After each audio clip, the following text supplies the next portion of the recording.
तुम्ही मॅनिफेस्टेशन सुरू केलं आणि काही दिवसातच मनात एक प्रश्न आला, अजून रिझल्ट का नाही मिळत? जर असं होत असेल तर तुमची इच्छा कमजोर नाही आहे, कदाचित तुमची घाई जास्त होत आहे.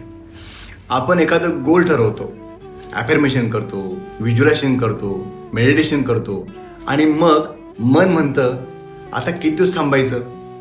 2 दिवस गेले चिंता, 1 आठवडा गेले शंका, काही बदल दिसला नाही, कदाचित मॅनिफेस्टेशन कामच नाही करत आहे. आणि इथेच एक मोठी चूक होते आणि प्रोसेसवरून लक्ष हटवून रिझल्टवर आपण अडकतो. शेतकरी बी पेरल्यावर दुसऱ्या दिवशी माती उघडून बघतो का? नाही, तो पाणी देतो, तो काळजी घेतो आणि योग्य वेळेची वाट बघतो.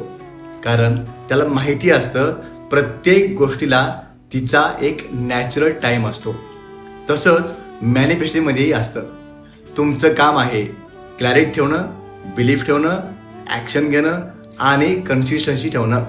पण प्रत्येक गोष्ट कधी आणि कशी होणार याचं उत्तर लगेच मिळेलच असं नाही.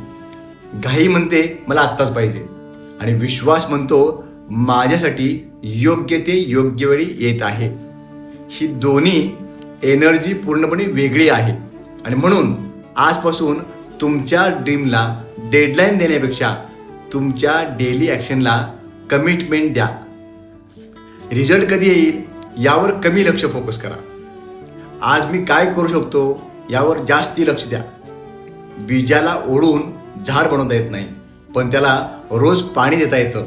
तसंच मॅनिफेस्टेशनला फोर्स करू नका, त्याला नर्चर करा. Trust the process, stay consistent, keep moving. जर तुम्ही देखील हे फॉलो करणार असाल तर कमेंट करा आय ट्रस्ट माय टायमिंग. आणि आज स्वतः एक प्रश्न विचारा, मी रिझल्टची वाट बघतोय का माझ्या पुढच्या ॲक्शनवर काम करतोय? व्हिडिओ आवडला असल्यास नक्की लाईक करा, शेअर करा आणि आमच्या चॅनलला फॉलो करा. भेटूया नवीन व्हिडिओमध्ये अजून एका जबरदस्त टॉपिकसह. धन्यवाद.